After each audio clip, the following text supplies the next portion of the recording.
because you did something, like because she tells you to, and then things don't go right, and she'll be like, it's your fault. I didn't say that. I didn't ask you to do that.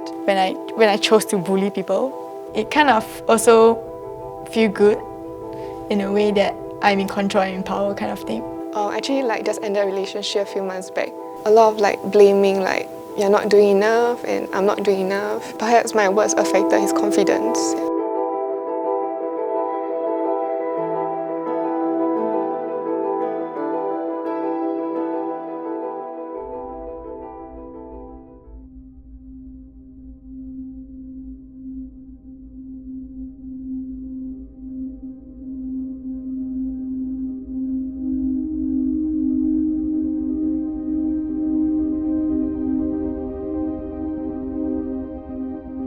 Sure, I mean, nations have been trying to gaslight each other since time immemorial.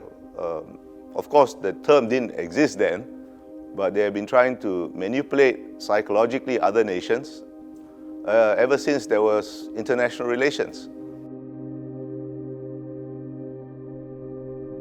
In this particular case, what is Mahathir trying to do? Or what are the Malaysian leadership trying to do? They deploy different sub-narratives, if you like. One is that, I'm bigger, you are the adik, the younger brother, and I'm the abang, the older sibling. So you should, of course, defer to me. The second one is, you are a rich, ungrateful younger sibling because everything you have, you owe to me. Mahathir recently said, Singapore is rich because of the water from Malaysia. It's magic water, you drink it and immediately you become rich.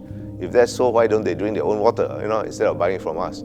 The third narrative would be that you are too legalistic, let's be good neighbors. What is not said is that the good neighborliness only works one way. We are supposed to accommodate their interests, even if it is against our interests, with no expectation of reciprocity. That means we must take into account their interests, but they don't have to take into account our interests. A subset of that is the call for sensitivity. We must be sensitive to their concerns, but there is very seldom any expectation that they should be sensitive to our concerns. Don't forget, Singapore is unique in that it is the only sovereign country outside the Greater China that has a majority Chinese population, but does not organize itself on the basis of a Chinese hierarchy. It organizes itself on the basis of multiracial meritocracy.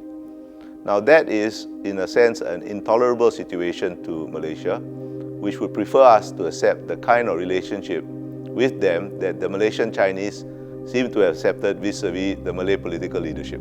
There is a subordinate relationship. Malaysian politicians, led by Dr. Mahathir, feel no obligation to be consistent.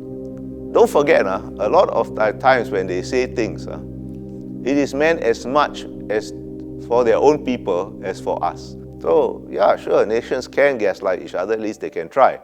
In this particular case, I don't think it's working, because Singaporeans are not stupid.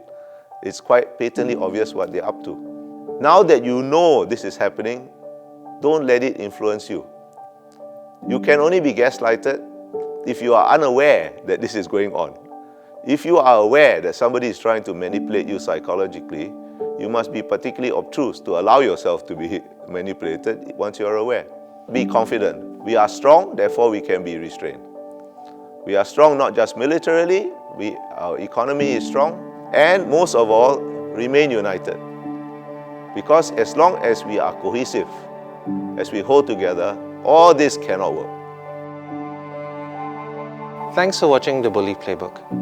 The more you know about what bullying is, the faster you can identify it, and then find ways to cope or strategies to remove yourself from that situation. The reason why we are doing the Bully Playbook is to look at the tactics of bullying at the individual level, between two people, in small groups, and all the way to the level of nations. That bullying can happen across all these levels of system. And the more we know about what's happening, the more we can prepare ourselves, the more we can put distance between us and the outcomes.